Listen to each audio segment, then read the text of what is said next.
The blazing summer sun is here, and with it, the threat of skin cancer. Skin cancer affects 1 in 5 Americans, and more than 1 million new cases are diagnosed each year. But doctors say it remains one of the most preventable cancers. Dr. Marta Rendon of Boca Raton Regional Hospital joins us now. Thank you so much for being here. Thank you, Marcia. Now, there are so many different types of sunscreens. Is it true that SPF 50 is the same as 35, or what's really the best kind to use? Well, I think the most important thing is to use a sunscreen that's broad spectrum, that covers UVA and UVB. So, and it depends on your skin type. The difference between a 35 and a 50 is 5%. So that's why we recommend, if you're going to use a sunscreen and you're olive complected, you're okay with a 30. But if you're like very light complected, it's okay to use a higher SPF.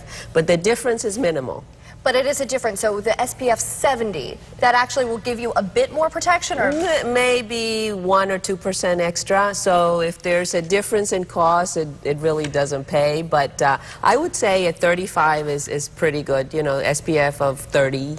Around that number is a good one to remember. And the important thing is to have UVA and UVB coverage so that it's a total sunscreen.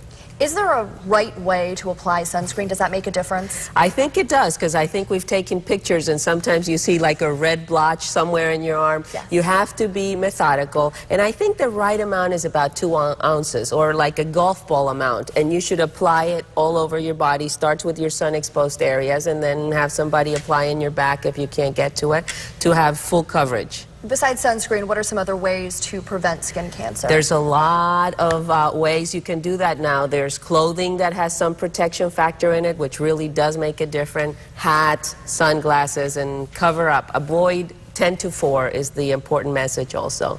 Okay, and is there a part of the body that skin cancer is more likely to occur?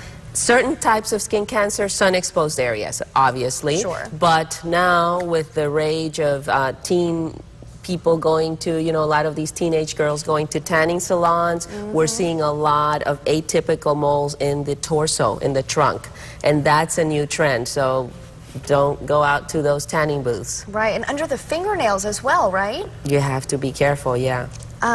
What is the best way to do a self-examination? I think the best thing is to learn to recognize your moles. You have to look at yourself in the mirror, and without clothes, and look at the front, look at the back, and just make sure you recognize your moles. Because if you see something that's new, that's dark, that bleeds, that changes, you run to your dermatologist and have them check it.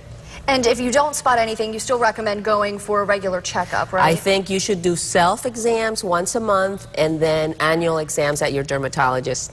Okay, thank you so much. Boca Raton Regional Hospital sponsors our expert and underwrites our Ask the Doctor feature.